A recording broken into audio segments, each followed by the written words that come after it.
Bismillahirrahmanirrahim. Assalamualaikum warahmatullahi wabarakatuh. Bismillah, alhamdulillah, wassalatu wassalamu ala rasulillah wa ala alihi wa sahbihi wa wala, la hawla wa la quwata illa billah.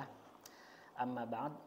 Alhamdulillah hari ini kita masih bisa bertemu di mata kuliah Ilmul Arud di semester 5. Masih melanjutkan minggu yang lalu kita sudah berbicara mengenai rencana pembelajaran, kemudian kontrak perkuliahan, kehadiran, tugas-tugas, termasuk ada bahan evaluasi yang sifatnya proyek. Nanti dalam satu semester ke depan akan ada proyek yang dikerjakan secara individu dengan penilaian yang sifatnya rubrik. Ilmu Arud ini bagian dari ilmu-ilmu sastra yang di dalamnya berkaitan dengan estetika. Dalam dunia sastra saya dikenal ada minimal ada dua ya, ada sastra yang bentuknya prosa, ada yang bentuknya puisi. Kalau dalam sastra Arab ada yang namanya masrahiyah atau drama. Hari ini kita akan membahas mengenai ilmu arud, kedudukan dan manfaatnya dalam belajar di bidang sastra, khususnya puisi, terlebih khusus lagi yaitu bidang sastra Arab, puisi Arab. Di semester sebelumnya kalian sudah pernah belajar mengenai teori puisi Arab. Masih ingat mungkin teori puisi Arab? Masih ingat? Nah, dalam puisi Arab itu ada 4 unsur puisi kalau masih ingat. Ada fikrah, ada atifah, ada khoyal, dan ada lagi satu lagi yaitu uslub. Nah, ilmu arud ini adalah pendalaman dari uslub dalam puisi. Nah, sekarang sebelum masuk lebih dalam lagi, kita harus terlebih dahulu tahu kedudukan ilmu arud di antara ilmu-ilmu sastra sekaligus secara khusus di antara ilmu bahasa Arab atau ilmu sastra Arab. Syekh Mustafa Al-Ghalayin beliau membagi ilmu-ilmu atau al-ulum al-arabiyah hiya ulum allati yatawassalu biha ila ismatil lisan wal qalami 'anil khata, itu ada 13 cabang ilmu. Jadi ilmu arud itu bukan ilmu yang berdiri sendiri, tapi satu rangkaian ilmu yang memang dia ada dalam satu bidang ilmu sastra Arab. Nah, mengapa penting?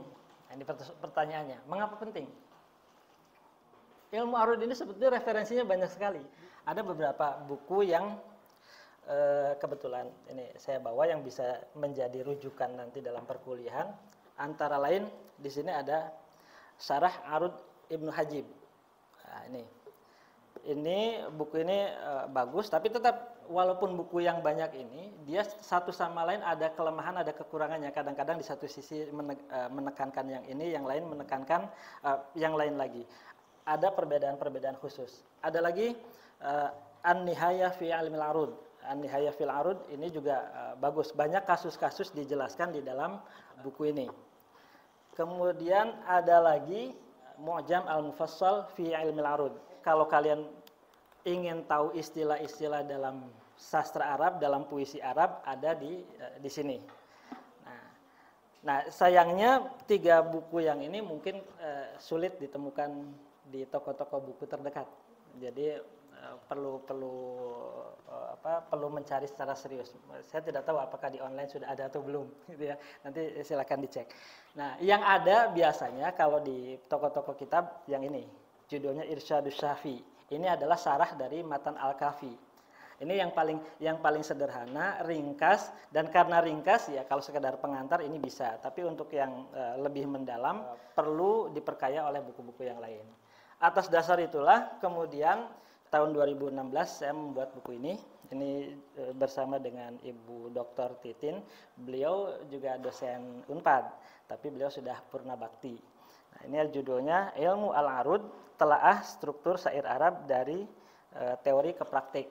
Nah, ini sudah diturunkan ke dalam modul. Nanti untuk 1 semester ke depan modulnya secara khusus diambilkan dari buku ini dan disusun ulang dengan proses latihan yang lebih bisa dilakukan secara mandiri. Nah, di samping buku ini juga saya di tahun 2021 menulis buku ini. Ini termasuk buku yang langka. referensinya sulit sekali. Ini judulnya Lisensia Puitika Syair Arab. Di sini saya kutipkan di bagian depan, sesuatu yang tidak diperbolehkan di dalam kalam atau dalam bahasa Arab sehari-hari biasa, bisa diperbolehkan di dalam syair. Lisensia puitika itu kurang lebih hal-hal yang gramatika yang boleh dilanggar di dalam syair. Nah, ini saya mengumpulkan kasus-kasus kesalahan gramatika yang diperbolehkan di dalam syair di dalam buku ini. Nah, ini juga nanti kita sebagiannya saya turunkan ke dalam modul pembelajaran.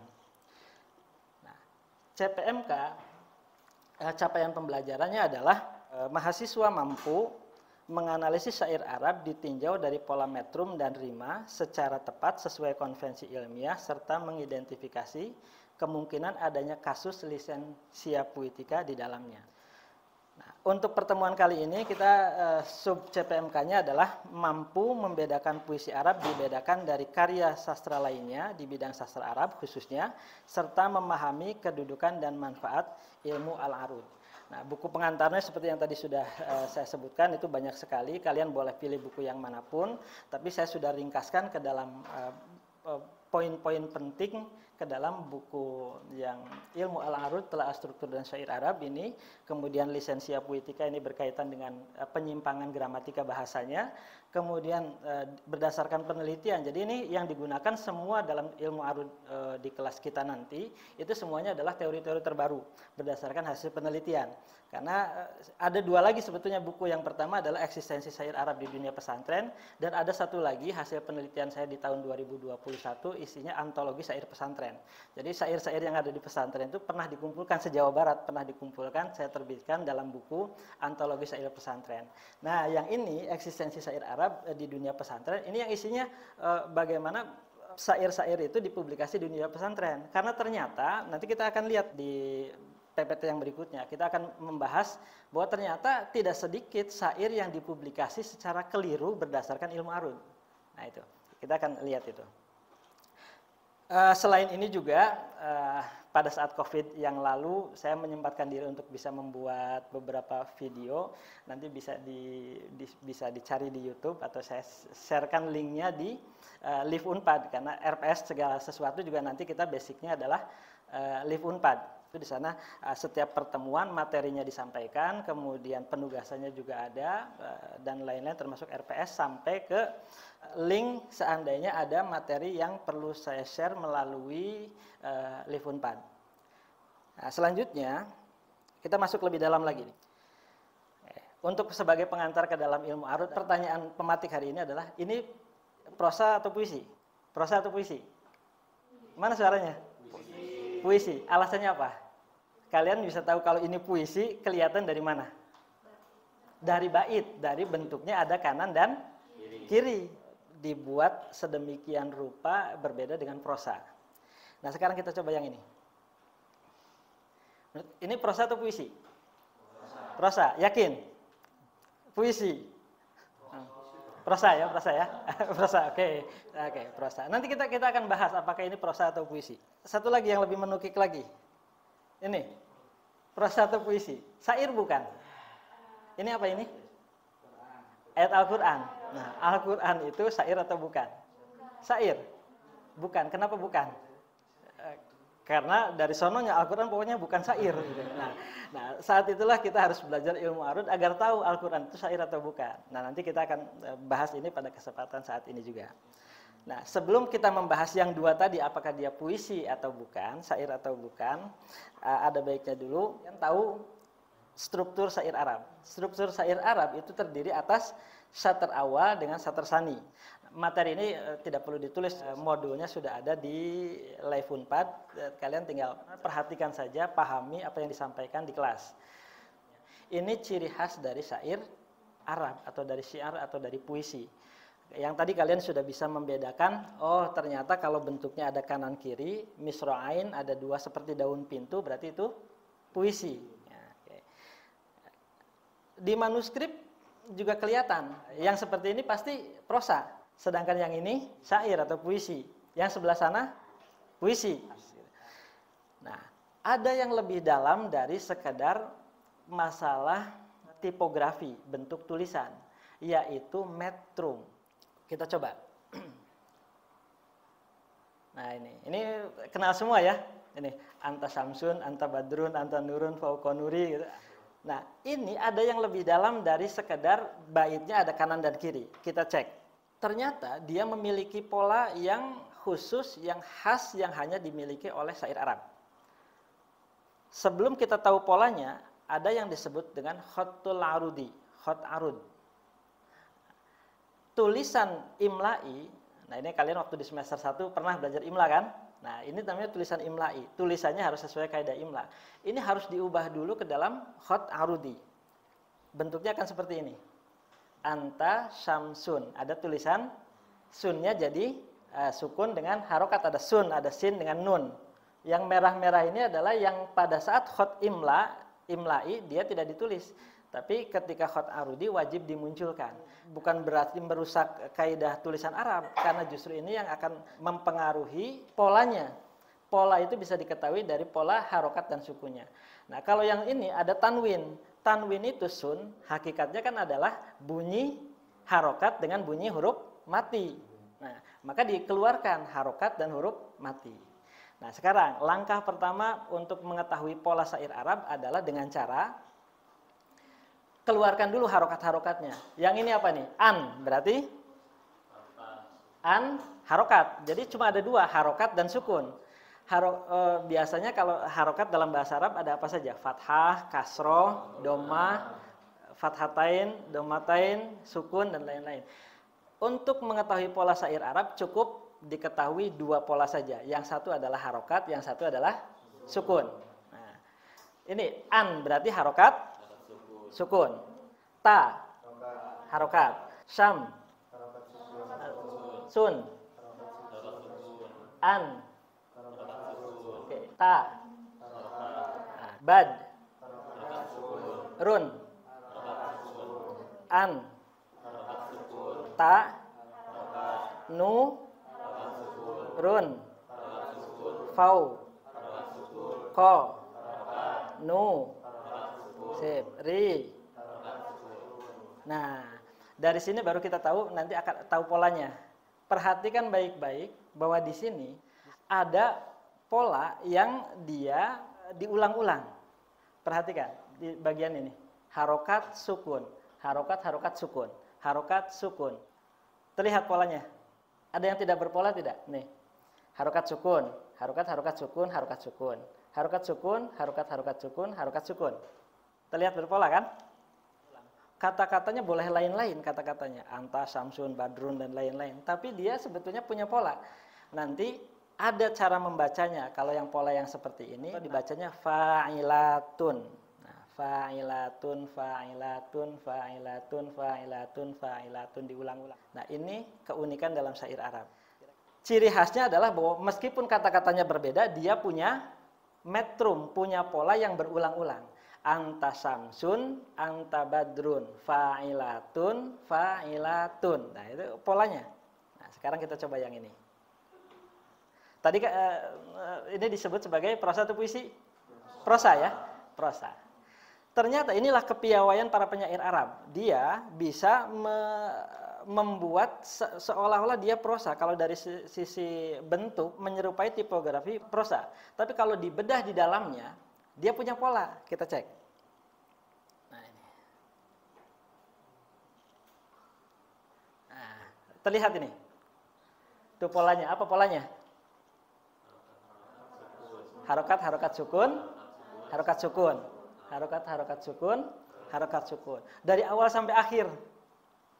Nah, ini puisi, salah satu puisi karya Mahmud Darwish. Beliau seorang penyair Palestina, disebut sebagai pendiri Adabul Muqawamah, sastra perlawanan. Nah, penyair Arab, mereka yang memang betul-betul seorang penyair, tidak akan melepaskan polanya, meskipun polanya tidak sesuai dengan apa yang dikehendaki ilmu arud. Kalau nanti kita bahas dalam semester ini, itu ada 16 pola, itu yang baku, yang konvensional, disebutnya syair amudi. Nah, tetapi para penyair yang modern, mereka berusaha keluar dari patokan itu, tapi tetap ingin menunjukkan bahwa di dalam syairnya itu ada polanya. Poinnya adalah, ini dia berpola meskipun bentuknya seperti seolah-olah prosa. Perhatikan Apa ini dibacanya ini? Ana Yusufun. Ana Yusufun, betul? Secara gramatika, secara nahwu. Betul tidak ana Yusufun? Salah. Kenapa salah? Karena mamnu'un minas sarf. Alladzi la yansarif, ghairu munsharif. Tapi ini wajib dipertahankan karena dia sebetulnya hakikatnya adalah bentuk puisi. Wajib dipertahankan. Ini yang membentuk bunyi harokat-harokat sukun. Nah, harokat-harokat sukun. Nah, ini salah satu yang termasuk ke dalam daruratus syi'ari yang dia tidak boleh diabaikan dalam puisi karena di situ ada makna. Bukan berarti si pengarang dia tidak paham ilmu nahwu, tapi pengarangnya justru karena paham aturan syair maka terpaksa harus menulis Yusufun dengan tanwin. Oke, lanjut.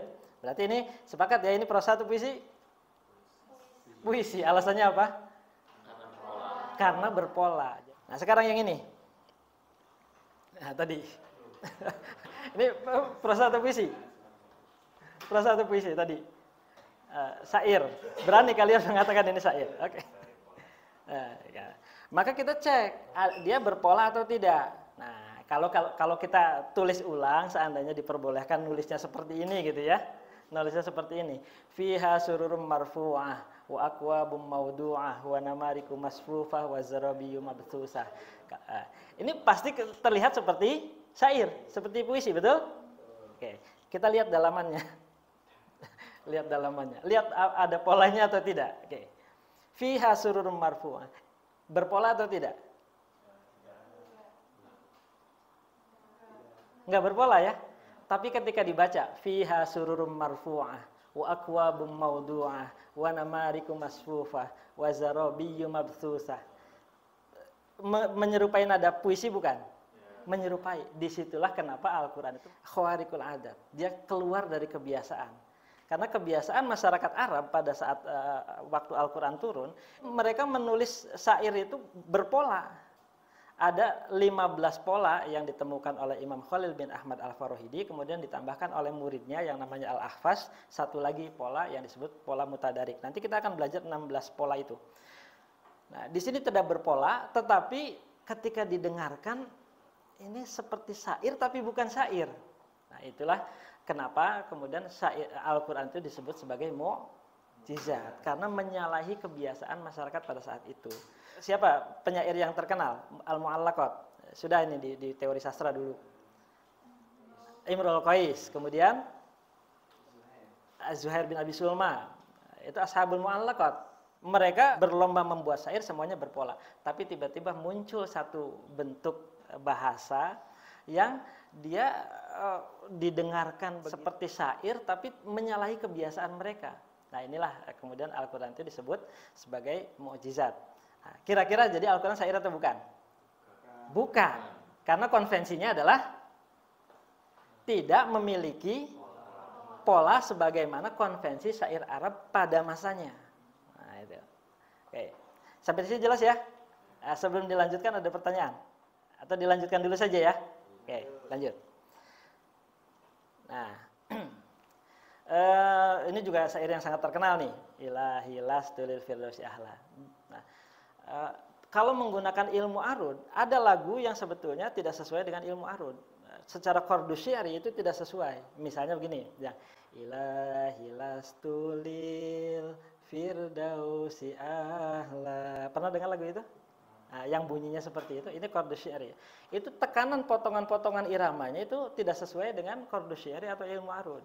Yang betul itu justru potongannya adalah ilahi las tulil firdausi ahla. Potongannya di situ. Ilahi las tulil firdausi ahla. Nanti polanya ini wafir, mufa'alatun, mufa'alatun, mufa'al. Nah, dari sini kita bisa tahu mereka yang belajar ilmu arud akan paham cara menyenandungkan lagu, membawakan syair.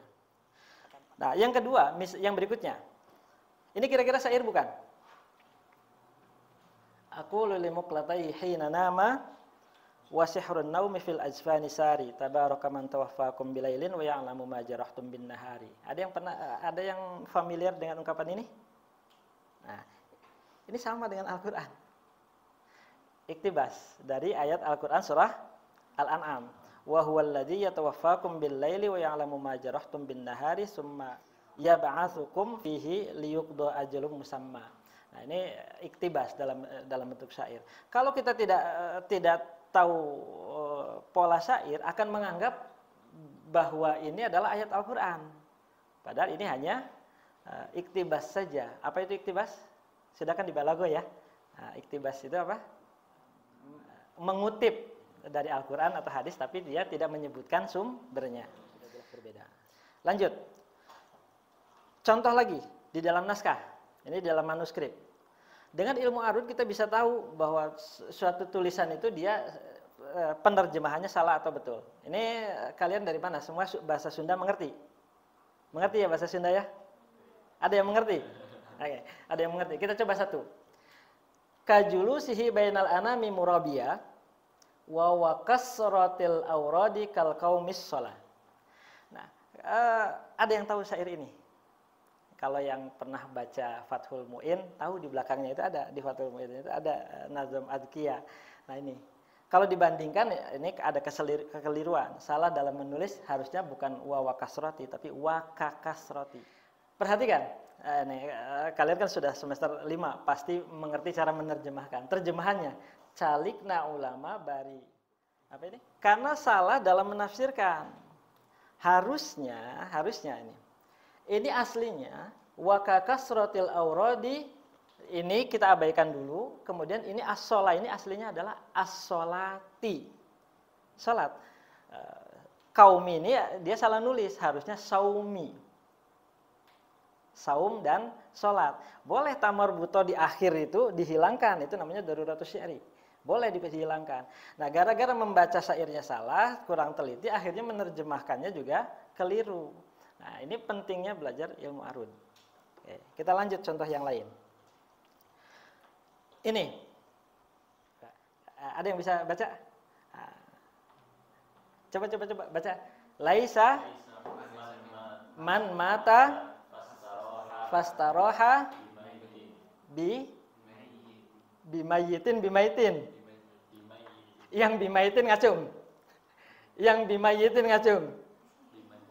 Bimayitin. Oke. Lanjut.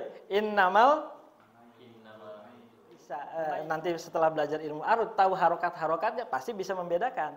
Yang ini bimayitin, yang ini almayitu, yang itu mayitu akan kelihatan. Jadi dengan menetapkan harokat sukun itu akan membantu dalam memberi harokat mana yang mait, mana yang mayit. Di samping setelah kalian mengetahui dari sisi sorofnya, dari sisi nahwiyahnya, dan seterusnya. Oke. Kita cek yang lain. Ini semua yang saya sampaikan ini berdasarkan hasil penelitian terakhir, karena sekarang itu banyak yang abai dalam masalah ilmu arud, akhirnya mempublish sesuatu juga asal-asalan. Nah, terbayang kalau misal dibacanya oleh mereka yang tidak mengerti secara ilmiah ilmu sastra Arab, kemudian disampaikan pada orang lain, akhirnya itu berlanjut ke kekeliruan itu. Nah, tugas kita sebagai yang mengerti di bidang sastra Arab mengetahui hal-hal yang seperti ini. Contoh yang lain ini. Ini saya sengaja tidak buang dari aslinya, ini scanan saya sampaikan, buku yang sangat terkenal. Mungkin kalian juga tahu buku ini. Ini syairnya rusak. Yang baris pertama ini syairnya rusak. Karena dia harusnya berwazan tawil. Wa mal ilmu illa bit ta'allumi fis siba wa mal hilmu illa bit tahallumi fil kibar.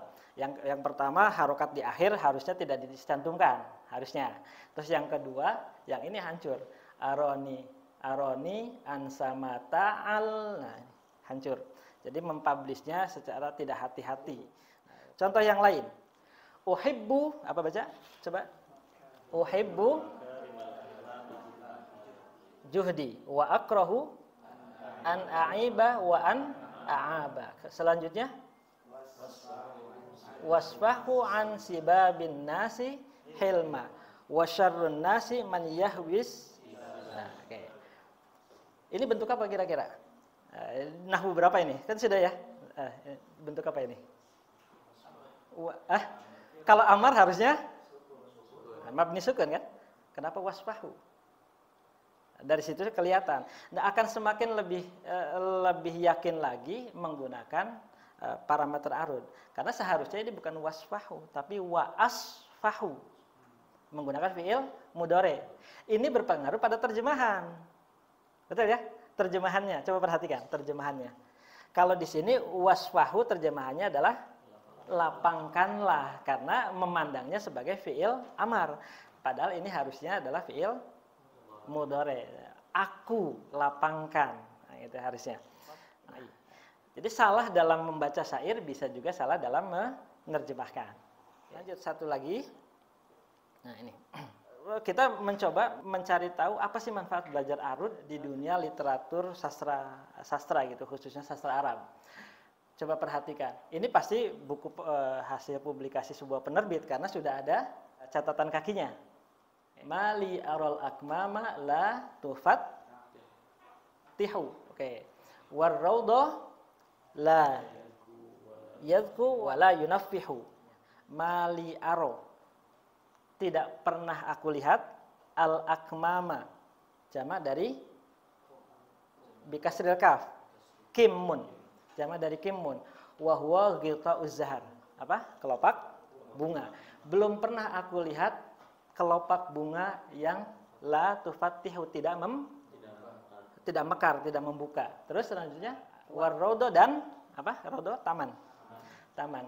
La yadku di sini ada catatannya. Mananya? Yadku tasta'u raihatuh, menyebarkan baunya, harumnya.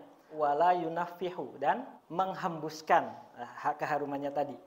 Nah, perhatikan komentarnya, catatannya. Yafuhu buhu wa yulahidhu annana lam najid fi kutubil lughah. Saya belum pernah melihat ada dalam kitab-kitab bahasa itu yang bunyinya adalah naffaha bitasdidil fa. Fala'alla hafidhan, jangan-jangan hafid ini puisinya Hafid Ibrahim yang ini. Jangan-jangan Hafid Ibrahim itu mengambil kosakata yunafihu itu dari syair muwalladun, syair-syair di luar Arab. Dia komentari. Padahal kalau dengan menggunakan ilmu arud ini sudah betul. Harusnya bisa jadi salah dalam mengharokati. Yang betul adalah ini bukan wala yunaffihu, tapi wala yanfahu. Wala yadku wala yanfahu. Yanfahu betul. Dan polanya menghendaki ini harusnya wala yanfahu. Ini baharnya adalah bahar syariah. Mustaf'ilun maf'ula. Warraudu la yadku wala yunfahu. Harusnya wala yanfahu. Bisa jadi sumber yang digunakan keliru, akhirnya dikomentari. Padahal kalau menggunakan ilmu arud, komentarnya cukup bahwa ini harusnya dibacanya adalah. Nah, ini bisa terlihat dari autas dahu. Berikutnya apa lagi? Au'at bahu, autat rohu. Nah, semuanya sesuai. Jadi hanya bait satu saja. Ini penting untuk diketahui. Nah, baik. Oh, sudah habis. Sepertinya sudah selesai materi kita hari ini. Kita belajar hari ini tentang manfaat kedudukan dan manfaat ilmu arud. Oke. Apa manfaat belajar ilmu arud? Berdasarkan yang tadi kita diskusikan bersama-sama.